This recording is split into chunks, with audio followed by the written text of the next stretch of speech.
យើងក៏បានឃើញកូនក្មេងម្នាក់រត់កាត់មុខយើងគឺចូលផ្ទះនោះគឺដោយការពីមុននឹងឯងចឹងបានសក្តីថាផ្ទះនោះណាជាផ្ទះថ្មផ្ទះអាហើយតែប្រុសអ្នកប្រុសឈប់ទៅទីនោះទៀតទៅណាតែប្រុសអាតយនេះបើសិនជាអ្នកម៉ែសួរឯងនោះឯងត្រូវឆ្លើយថាឯងតែមើលម៉ែឈឺមិនឲ្យអ្នកម៉ែដឹងថាយើងមកទីនេះទេបាទតែប្រុស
Bốc mi đường ấy trong gì mực trong đã tới.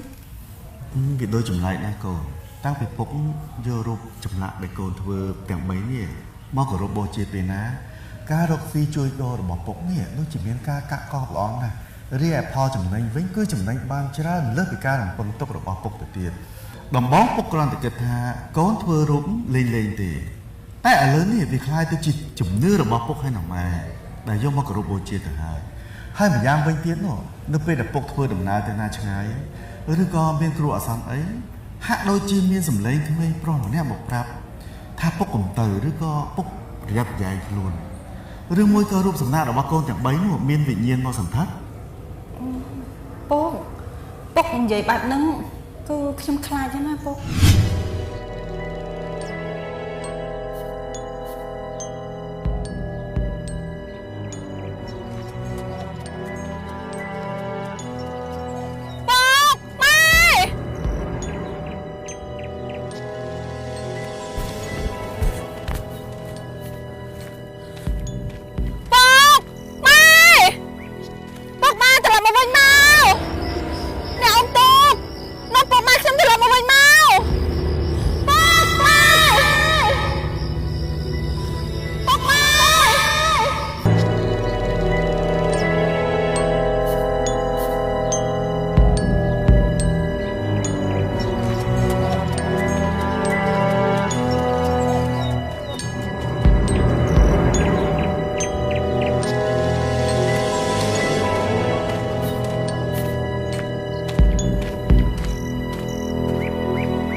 Anh gặp được thôi nữa. Khi gặp bông tài chặt ca hai đau bằng thô nè. Sao đau lên nè. Hai trong lục buồn ở bên còn trên ta nạ đây. Bục máy qua tự bón rồi bao lỗ bình nhé nơi trai một khang từ lề nó. Bạn chẳng thay ní chúng xong chơi bài thì anh đại hai. Ban tá.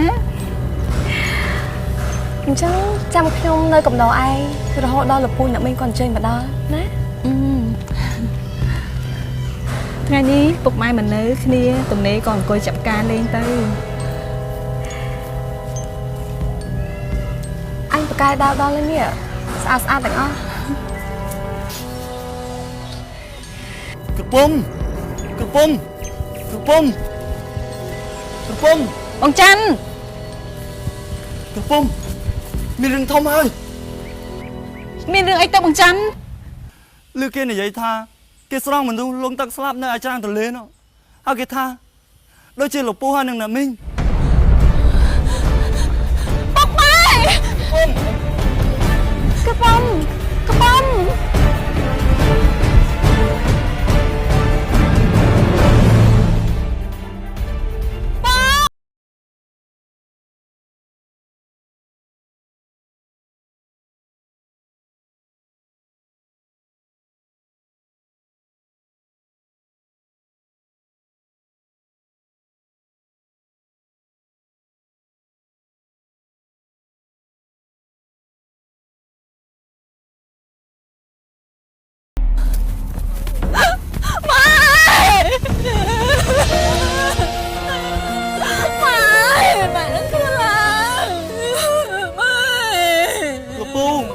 Minh.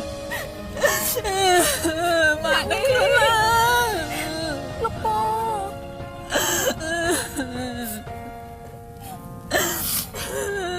Ai có thương cháu.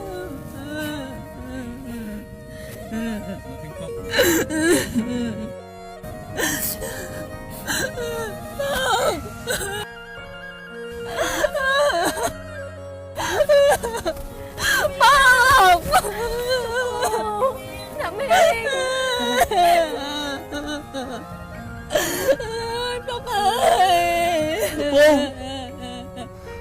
ខ្លួនឡើងពូអ្នកមីង ពុកកុំទៅចាប់ខ្ញុំអី អ្នកខ្លួនឡើងមីង អ្នកមីងពូ ពូ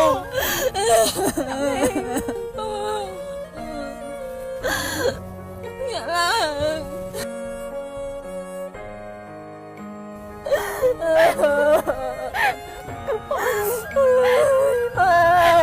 ពុកដឹកខ្លួនឡើងពូអ្នកមីងកពូខ្ញុំគិតឃើញដែរតែខ្ញុំស្រែកហៅអอกបាយមិនលឺហេតុអីក៏មកព្រមនេះកិនម្ដងទៀតពុកម៉ែរបស់ខ្ញុំបែបនេះពុកម៉ែខ្ញុំសាំងតាមពលគាត់ធ្វើតែបន់ទេចុះហេតុអីគាត់ធ្វើបែបនេះពុកម៉ែទៅចោលខ្ញុំមកឲ្យខ្ញុំរស់នៅជាមួយអ្នកណាទៅ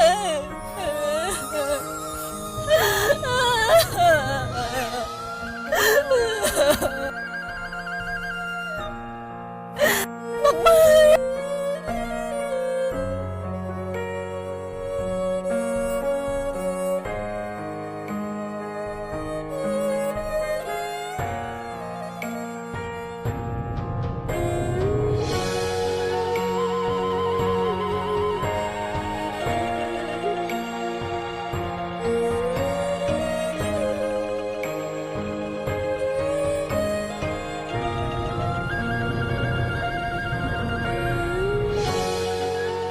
កាប់ចិត្តណាកំពុំយើងទាំងអស់គ្នាបានធ្វើបុណ្យជូនលោកពូអ្នកមីងតាមប្រពៃណីអស់ហើយសង្ឃឹមថាវិញ្ញាណលោកទាំងពីរនឹងបានសេចក្តីសុខ ពិតមែនហើយកំពុំលោកពូអ្នកមីងសាងតែអំពើល្អសង្ឃឹមថាវិញ្ញាណក្ខន្ធរបស់គាត់នឹងទៅកាន់ ខ្ញុំមិនស្មានទេថាត្រឹមតែមួយប្រភ្លេចភ្លេចសោះពុកហើយនឹងម៉ែគាត់ក៏ទៅចោលខ្ញុំអស់នេះពេលនេះតទៅតើឲ្យខ្ញុំរស់នៅជាមួយអ្នកណា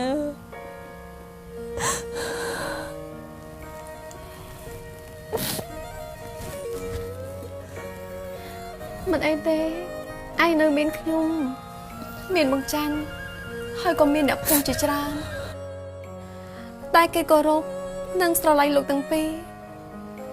អំពើល្អរបស់លោកទាំងពីរមិនសាបសូន្យទេណាកំពុំ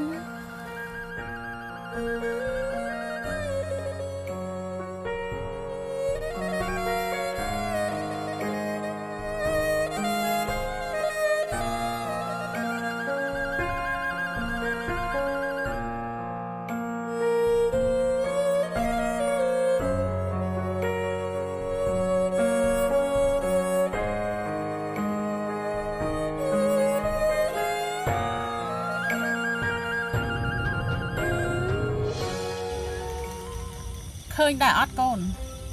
មនុស្សដែលមានចិត្តកំណាញ់ចិត្តអាក្រក់រស់នៅវាមិនបានយូរទេសូម្បីតែម៉ែនេះប្អូនស្រីរបស់គាត់បកើតគាត់ចាត់ទុកម៉ែជាអ្នកដទៃដល់តែពេលស្លាប់ទៅមានយកអីទៅបានដែរអត់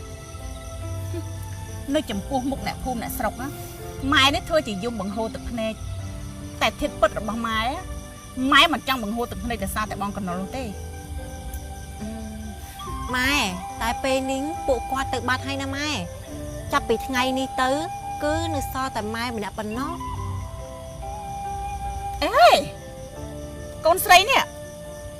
ចង់ដាក់ទំនាយឲ្យម៉ែទៅតាមពួកគាត់ម្នាក់ទៀតមែនទេ អត់ទេម៉ែខ្ញុំមិនណាគិតអញ្ចឹងនោះម៉ែម៉ែជាម៉ែតែមួយរបស់ខ្ញុំម៉ែទៅតែនៅជាមួយខ្ញុំរហូតទៅណាម៉ែនៅឲ្យបានយូរមិនអញ្ចឹងឯម៉ែម៉ែតែខ្ញុំឮម៉ែនិយាយថាដីដែលលោកពូគាត់សង់ផ្ទះនៅនោះ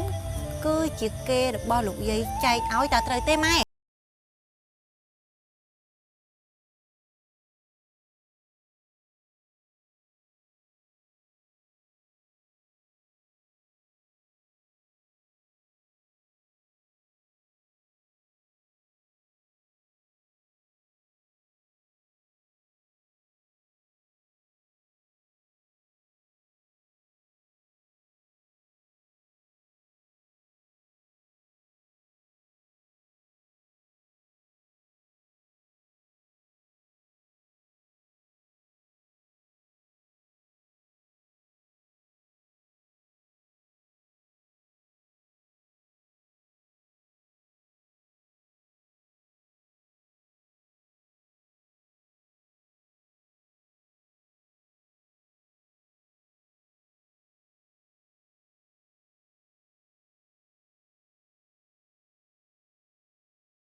សំបីតែ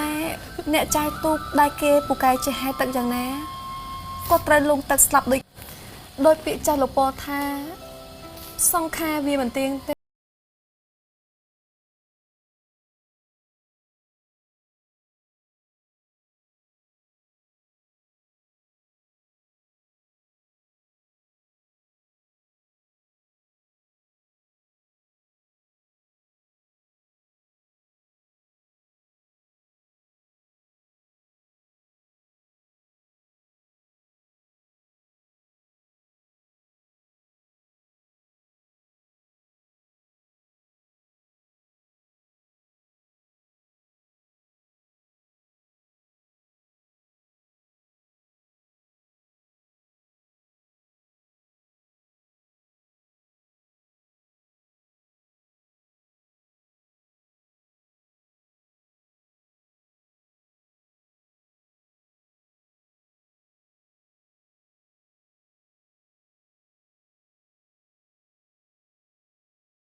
បងច័ន្ទក្រោកឡើងនេះថ្ងៃរះខ្ពស់ហើយបង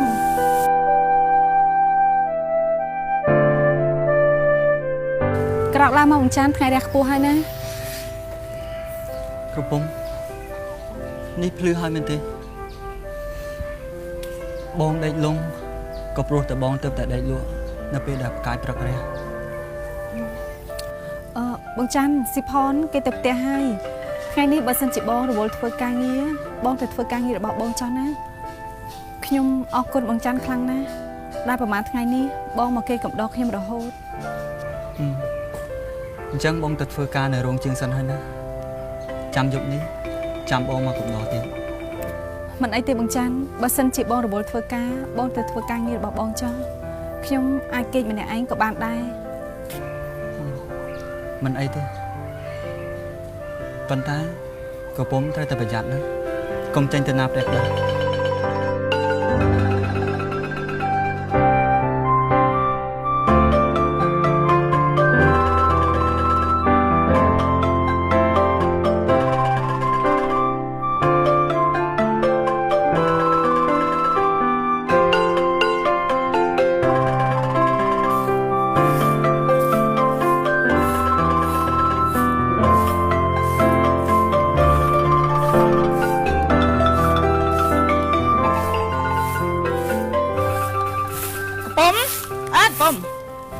មីង មីងចូលមកមើលឯងថាតើឯងនេះរៀបចំផ្ទះសបាយហ្នឹងរៀបរយហើយនៅរួចចុះប្រហែលយប់នេះមានអ្នកណាខ្លះមកដេកកំដរឯង ចាគឺមានមីងមានសិផនហើយនឹងបងច័ន្ទពួកគាត់មកគេកំដរខ្ញុំរយយប់ហ្នឹង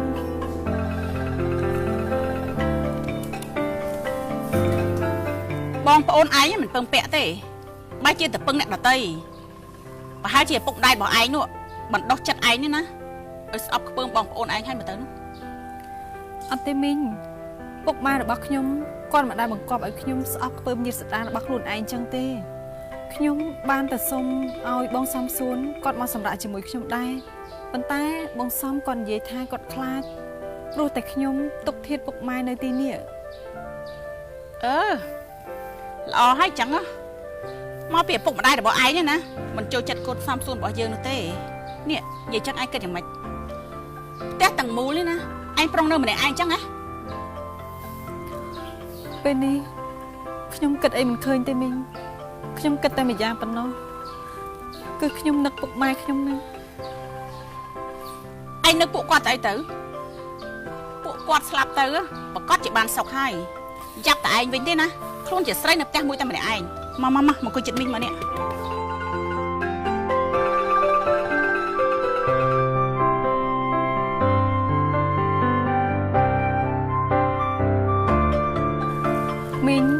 មីងមានរឿងអីចង់និយាយជាមួយខ្ញុំទៅ មិនដឹងថាបងកណុលឪពុករបស់ឯងនោះធ្លាប់និយាយអីប្រាប់ឯងខ្លះនោះទេដីភូមិមួយនេះគឺជាដីរបស់លោកតាហើយនិងលោកយាយ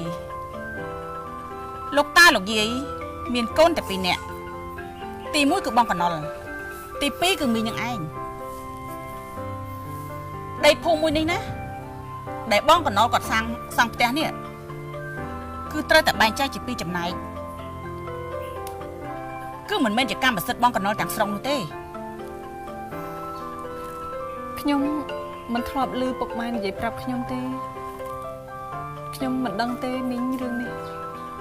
គឺមែននឹងហើយបើសិនជាឯងមិនជឿទេណាឯងនេះណាអាចទៅសួរចាស់ទុំនៅទីនេះបានថាបងកណុលនោះគាត់ស្អប់មីងខ្លាំងណាស់គ្រាន់តែមីងបានប្តីណាគឺដេញមីងឲ្យទៅនៅផ្ទះខ្ទមតូចដែលមីងរស់នៅសប្តាហ៍ថ្ងៃនេះពេលខ្លះណាមីងទៅសុំប្រាក់គាត់យកមកសាងសង់ផ្ទះថ្មីតែគាត់មិនព្រមឲ្យមីងទេតែពេលនេះណាគឺមានតែឯងទេដែលអាចនិយាយស្ដាប់គ្នាបាន ខ្ញុំមិនចង់និយាយរឿងនេះទៀតទេមីងព្រោះពេលនេះ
ហើយអាមិនទៅហើយទេនេះ